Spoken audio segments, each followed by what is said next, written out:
नमस्कार, जन उत्तराखंड में आप सभी का स्वागत है। मैं हूं आपके साथ स्फूर्ति सिंह। खबरों की शुरुआत करेंगे, लेकिन उससे पहले एक नजर हेडलाइंस पर। देहरादून के गुरु राम राय विश्वविद्यालय का दीक्षांत समारोह, सीएम धामी, शिक्षा मंत्री धन सिंह रावत ने की शिरकत। मुख्यमंत्री ने छात्रों को दी डिग्रियां।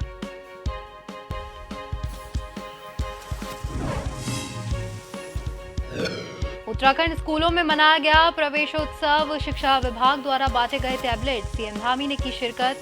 स्कूल के प्लेग्राउंड की चारदीवारी की घोषणा।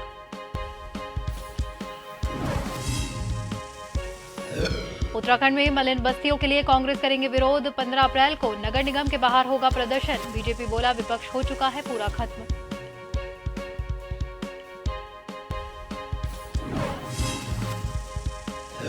उत्तराखंड में लगातार कोरोना के बढ़ रहे मरीज। स्वास्थ्य सचिव राजेश कुमार ने दून कॉलेज में की मॉक ड्रिल। जिलों के सीएमओ के दिए गए उचित दिशा निर्देश।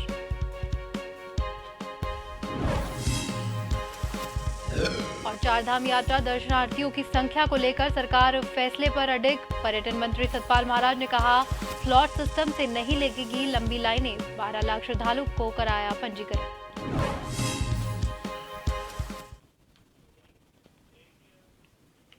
और अब खबरें विस्तार से। राजधानी देहरादून में स्थित श्री गुरु राम राय विश्वविद्यालय का प्रथम दीक्षांत समारोह का आयोजन हुआ। इस आयोजन में मुख्यमंत्री पुष्कर सिंह धामी, शिक्षा मंत्री धन सिंह रावत, बीजेपी विधायक विनोद चमोली और कई गणमान्य लोग सहित हजारों की संख्या में छात्र भी उपस्थित रहे। इस अवसर पर अलग अलग कोर्सों के 5338 छात्रों की डिग्रियां दी गई।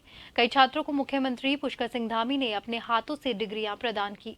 इस अवसर पर मुख्यमंत्री पुष्कर सिंह धामी ने छात्रों को शुभकामनाएं देते हुए उनके उज्जवल भविष्य के लिए कामना की।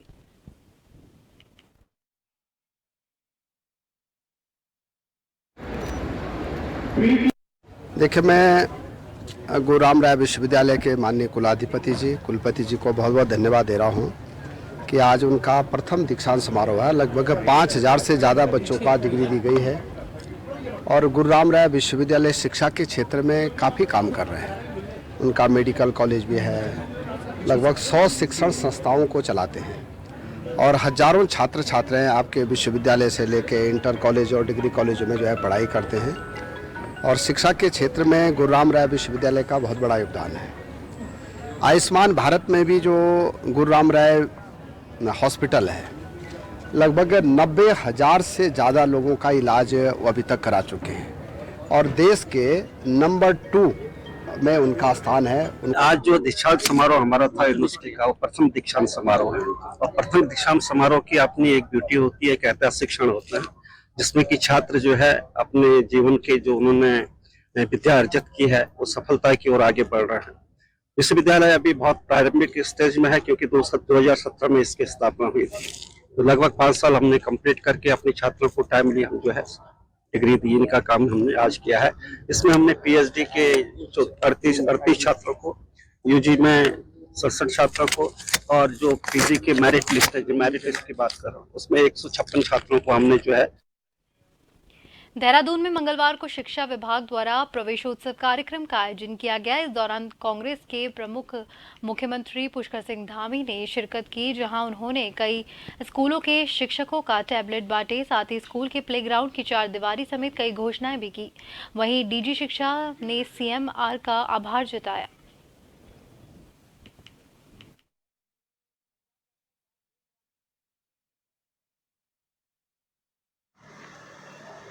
दुनिया का सिरमौर बनेगा, भारत दुनिया को दिशा देने वाला भारत बनेगा, तो ये ज्ञान के बिना संभव नहीं है। और जिस प्रकार से नई शिक्षा नीति आई है, जिसमें उसमें अनेकों आयाम उसमें शिक्षा के लिए रखे गए हैं, तो ये नए भारत का निर्माण करेंगे और हमारे नौनिहालों के भविष्य का भी निर्माण करेंगे। तमाम शिक्षकों को आपने टैबलेट भी दिया और इसके अलावा यहाँ का उच्चीकरण भी किया, घोषणाएं भी की, किस तरह से? घोषणाएं जो आवश्यक थी, यहाँ पर खेल का मैदान है, चारदीवारी है, यहाँ का जो लंबे समय से भोजन माताएं काम कर रही हैं, उसकी आवश्यकता यहाँ पर थी। क्योंकि एक समान रूप से जो है हम तेजी से आगे बढ़े हैं, तो यहाँ पर विकास की भी आवश्यकता थी, उसकी भी आवश्यकता थी। उन घोषणाओं को किया है नए सत्र पे पिछले वर्ष भी हम लोगों ने शुरू किया था और इस बार भी हम प्रवेश सत्र शुरू किए हैं। पिछले वर्ष इसके हमें सकारात्मक परिणाम मिले थे और 3.5% से ज्यादा जो नामांकन वो हमारे यहाँ बढ़ा था। इस वर्ष भी हम आज ये पूरे प्रदेश में कर रहे हैं और ये हमारा चलता रहेगा जो नामांकन का जो प्रक्रिया है और घर घर जाके हम इसमें संपर्क भी करेंगे। कांग्रेस महानगर अध्यक्ष के नेतृत्व में कांग्रेस के कार्यकर्ताओं के द्वारा 12 अप्रैल को देहरादून नगर निगम के बाहर प्रदर्शन किया जाएगा। कांग्रेस के महानगर अध्यक्ष ने मेयर सुनील उनियाल गामा पर निशाना साधते हुए कहा कि मलिन बस्तियों को अभी तक मालिकाना हक नहीं दिया गया है। साथ ही वर्ष 2018 में 40 नए वार्ड जोड़े गए थे, उन्हें भी टैक्स न देने का सरकार की ओर से फैसला लिया गया था, लेकिन बावजूद इसके सरकार अब भी वार्ड पर टैक्स लगाने का कार्य कर रही है, जिसके विरोध में कांग्रेस महानगर नगर निगम के बाहर प्रदर्शन करेगी।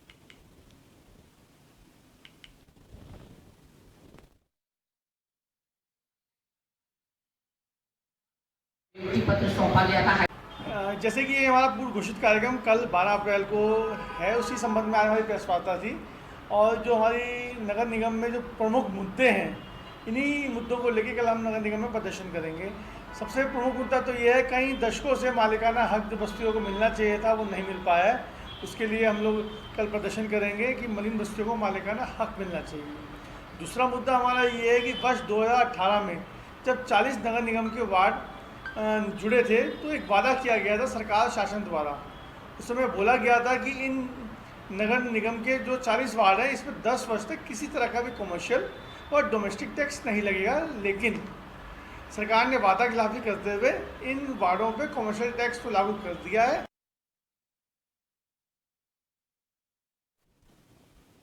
भाजपा प्रदेश अध्यक्ष महेंद्र भट्ट ने कांग्रेस पर कटाक्ष किया है। महेंद्र भट्ट ने कहा है कि कांग्रेस के भीतर का वातावरण ऐसा बन गया है कि वह अब प्रदेश प्रभारी का भी विरोध करने लग गया है। यही नहीं, उन्होंने कहा कि पब्लिक डोमेन में क्या बोलना है इस पर भी प्रवक्ताओं पर पाबंदी लगाई गई है। कहा कि कांग्रेस पूरे साल भर अंतद्वंद करती हुई जूझती हुई नजर आती है। ये बीजेपी के लिए दुर्भाग्यपूर्ण है क्योंकि मजबूत विपक्ष पूरी तरह से खत्म हो गया है।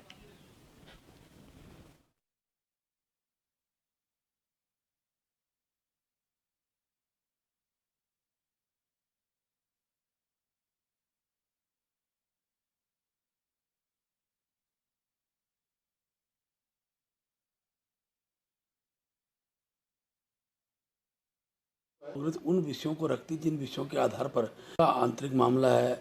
अच्छा होता कांग्रेस उन विषयों को रखती जिन विषयों के आधार पर सरकार को दिए गए उनके सुझाव का इम्प्लीमेंट हुआ हो। मुख्य रूप से पूरा वर्ष भर आंतरिक द्वंद्व से कांग्रेस जूझती रही और एक व्यक्ति जो बनता है उसका दूसरा विरोध करता है। ये उनके यहाँ एक प्रकार से संगठनात्मक ढांचे का स्वरूप बन गया है।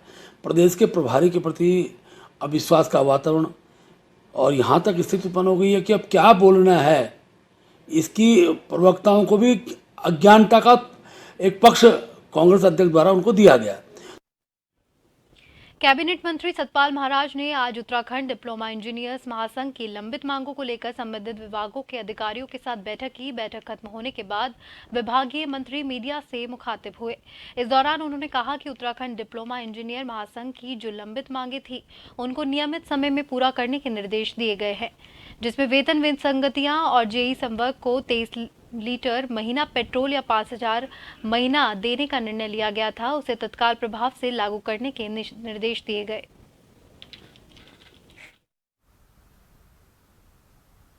उत्तराखंड डिप्लोमा इंजीनियर्स महासंघ की जो लंबित मांगे हैं उनको नियमित समय में पूरा करने के निर्देश दिए गए हैं और ये कहा गया है कि जल्दी इनका निराकरण करें।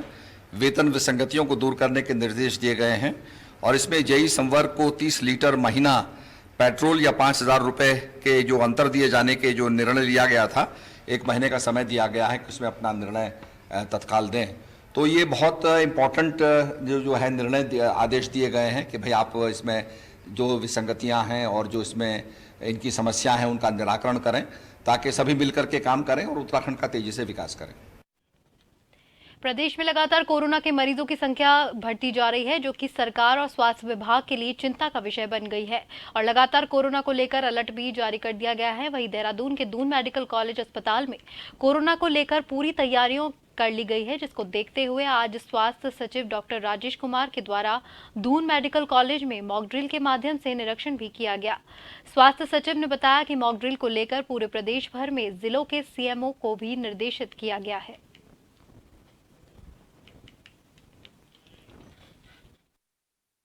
इसी के तर्ज पे इस बार जो है गवर्नमेंट ऑफ इंडिया ने निर्देशित किया है कि मॉक ड्रिल दोबारा कराया जाए। तो ये 2 दिन का मॉक ड्रिल का प्रोग्राम था।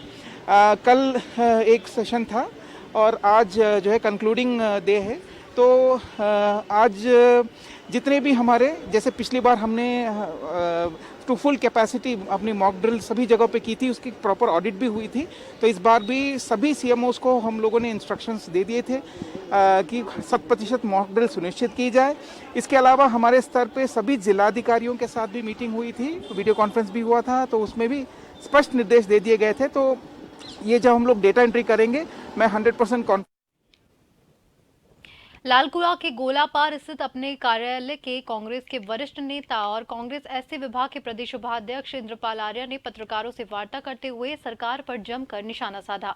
उन्होंने कहा कि आगामी 2024 के लोकसभा चुनावों की हलचल शुरू होते ही भारतीय जनता पार्टी के नेता अपनी राजनीति रोटियां सेकना शुरू कर चुके हैं और जगह जगह दौरे कर और बैठक कर रहे हैं, जबकि बिंदु खता को मालिकाना हक और बागजाला सहित ऐसी ही तमाम वन भूमि पर बसे लोगों को नियमितीकरण करने के संबंध में कोई कार्यवाही धरातल पर नहीं हुई है।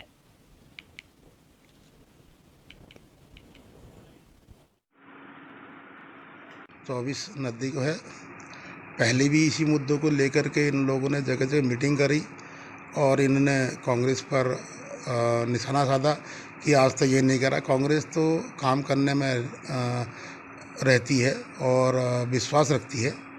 जैसे कि बिंदु खत्ता का मामला जो है, उसमें उनने नगर पालिका घोषित करा दी थी, लेकिन इनको कहीं ना कहीं इन लोगों ने उसमें दुरुपयोग करा और लोगों को भड़काने का काम करा।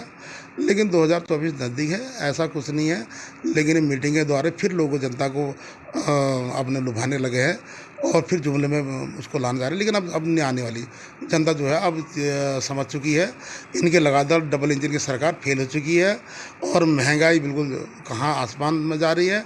और क्या कहते हैं, यहाँ पढ़ाई के लिए, जो शिक्षा के लिए जो इस तरीके के जो किताब महंगे हो गए हैं, पेट्रोल डीजल महंगा हो गया, गैस महंगा हो गया और खाने पीने का राशन में बैट लगना शुरू हो गया और बहुत ज़्यादा शराब सस्ती हो चुकी है।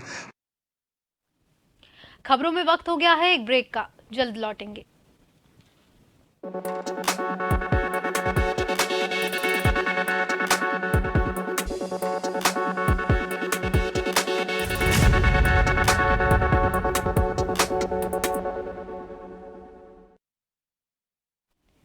ब्रेक के बाद एक बार फिर से आप सभी का स्वागत है। अल्मोड़ा जिले के विकास खंड सल्ट के अटल उत्कृष्ट राजकीय इंटर कॉलेज भोनखाल सल्ट में प्रवेश उत्सव कार्यक्रम आयोजित किया गया। कार्यक्रम में मुख्य अतिथि सल्ट विधायक महेश जीना और जिला शिक्षा अधिकारी अतरेश सयाना, खंड शिक्षा सल्ट हरदेश शाह ने 45 लाख रुपए की लागत से बने 2 प्रयोगशाला कक्ष का रिबन काटकर उद्घाटन किया। विद्यालय में CSR के द्वारा 2 कंप्यूटर और प्रधानाचार्य की ओर से 18 CCTV कैमरे लगाए गए।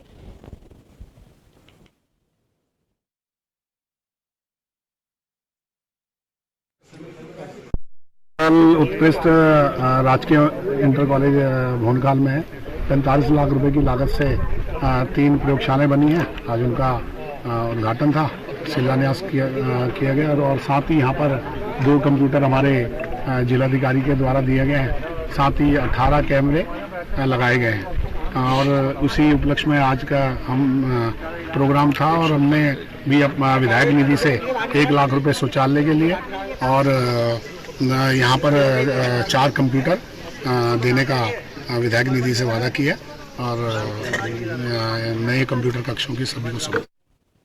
अल्मोड़ा जिले के सोमेश्वर विधानसभा के शहीद कैप्टन बहादुर केडा अटल उत्कृष्ट राजकीय इंटर कॉलेज सलोज में प्रवेशोत्सव कार्यक्रम आयोजित किया गया। कार्यक्रम का शुभारंभ संयुक्त निदेशक माध्यमिक शिक्षा अंबादत्त बलोदी ने किया। कार्यक्रम का संचालन हुकुम सिंह पल्यान ने किया।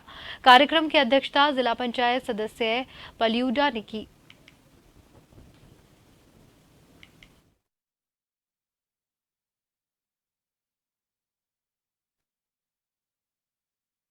प्रवेश उत्सव धूमधाम से मनाया गया।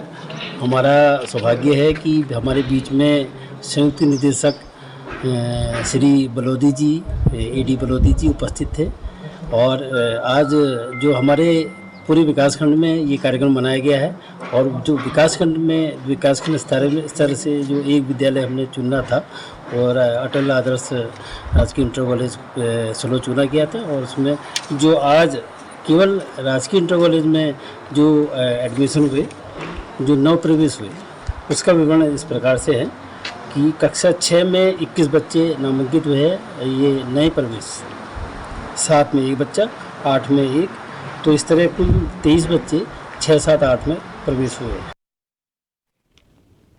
उत्तराखंड राज्य में बढ़ते नशे की रोकथाम के लिए मुख्यमंत्री पुष्कर सिंह धामी ने ड्रग्स फ्री देवभूमि अभियान के अंतर्गत वरिष्ठ पुलिस अधीक्षक एसटीएफ आयुष अग्रवाल द्वारा नशा ड्रग्स के खिलाफ कार्रवाई करने के आदेश पर एसटीएफ के द्वारा कोतवाली गगनहर पुलिस के साथ संयुक्त कार्रवाई करते हुए कल देर शाम में अजीम सुमीर पुत्र शमीम बहादुराबाद के कब्जे से 18,000 पीस नशीली दवाइयां बरामद की गई।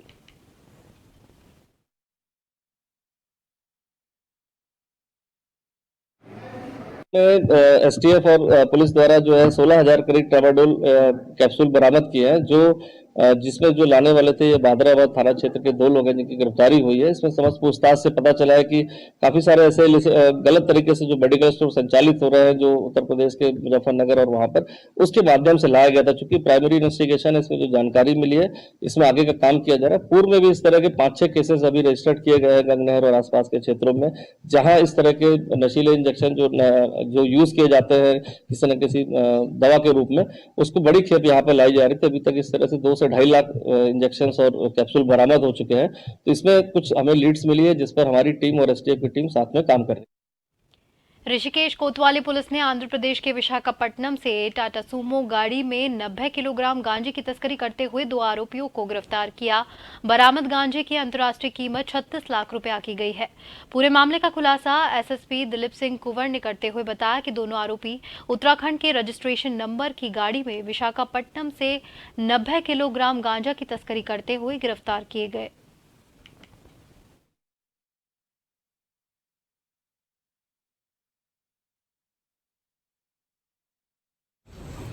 कल आज सुबह 2:30 और 3 बजे के बीच में वहां चेकिंग के दौरान श्यामपुर फाटक के पास एक टाटा सुमो उधम सिंह नगर का नंबर है, उसको इंटरसेप्ट किया।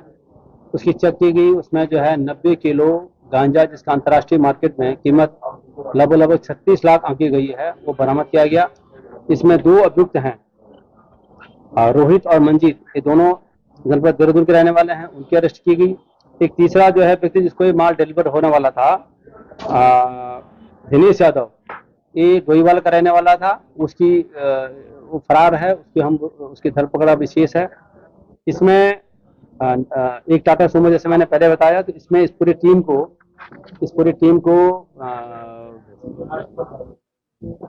का अगुवाई जो है एसपी देहात ने किया था, उसके परीक्षण में सभी काम किया गया। नेहरू कॉलोनी थाना के फुम्वारा चौकी क्षेत्र स्थित एक घर में 4 हथियारबंद बदमाशों ने लूट को अंजाम दिया है। सूचना पाकर मौके पर एसपी सिटी समेत नेहरू कॉलोनी, रायपुर और डालनवाला सीओ पहुंचे। अधिकारियों ने घटनास्थल का जायजा लिया। एसपी सिटी सरिता डोभाल ने जानकारी देते हुए बताया कि 4 बदमाश घर में घुसे थे, जो कि हथियार के बल पर नकदी और ज्वेलरी लूट कर फरार हो गए। पूरे मामले की जांच की जा रही है। एसओजी फोन नंबर खंगाल रही है कि आखिर उस वक्त कौन से नंबर एक्टिव थे।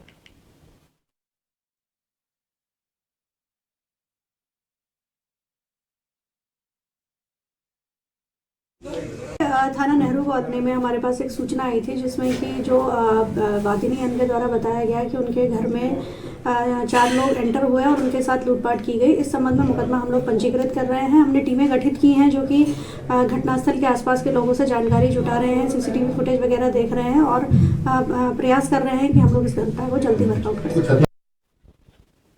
हरिद्वार के सिडकुल रोशनाबाद से फैक्ट्री कर्मचारियों की गुमशुदगी के पीछे मृतक की पत्नी और एक ड्राइवर के इश्क के कारण हत्या की खौफनाक साजिश निकलकर सामने आई है। सिडकुल पुलिस ने महिला और उसके प्रेमी को गिरफ्तार कर दूध का दूध पानी का पानी करके दिखाया है। पुलिस कप्तान अजय सिंह ने जिला पुलिस मुख्यालय पर प्रेस कॉन्फ्रेंस कर हत्याकांड का खुलासा किया।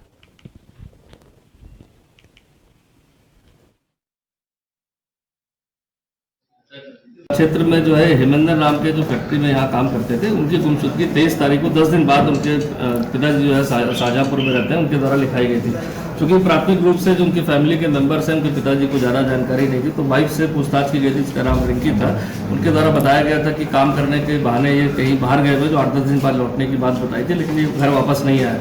क्योंकि मोबाइल डिटेल और अन्य चीज़ों के जो हमने साक्ष्य के एनालिसिस किया, तो उसमें बहुत सारे सस्पेक्ट्स नंबर भी पता चले थे, जिसको एक एक करके पुलिस टीम ने वेरीफाई किया। देवन जाकर, बरेली जाकर उसमें एक शाहरुख नाम का सस्पेक्ट आया, जो उस रात को घटनास्थल जो हमारा था भगवानपुर में, जहाँ विक्टिम का फ़ोन बंद हुआ था, वहीं पर उसकी भी लोकेशन आई थी और उससे काफ़ी लगातार बीच में बातचीत थी। इसको देखते हुए जो रिंकी है, जो मृतक की पत्नी, उससे और अभियुक्त से पूछताछ की गई, तो खुलासा हुआ कि दोनों के बीच में इलिसिट रिलेशनशिप थे, जिस कारण से उसको रास्ते से हटाने के लिए पति को ये हत्याकांड किया गया था, जिसमें उसको किसी बहाने से बुलाकर ओवर ड्रिंक कराकर ट्रक में ही गला दबा के मार दिया गया था। और साथ ही साथ उसकी डेड बॉडी जो है सहारनपुर में बड़गांव थाना क्षेत्र में नदी में फेंक दी गई थी, जो बरामद कर ली गई। चारधाम में दर्शनार्थियों की संख्या की बाध्यता को लेकर सरकार अपने फैसले पर अडिग है। पर्यटन मंत्री सतपाल महाराज का कहना है कि स्लॉट सिस्टम में से यात्रियों को दर्शन के लिए लंबी लंबी लाइन नहीं लगानी पड़ेगी। साथ ही यदि किसी यात्री को टॉयलेट्स इत्यादि जाना हो सकता है, क्योंकि यात्री को पता रहता है कि उसका नंबर कितने बजे आएगा। वहीं पर्यटन मंत्री ने बताया कि 12 लाख से ज्यादा श्रद्धालुओं ने अभी तक पंजीकरण करा लिया है और करीब 9 करोड़ रुपए तक GMVN के पास बुकिंग आ चुकी है।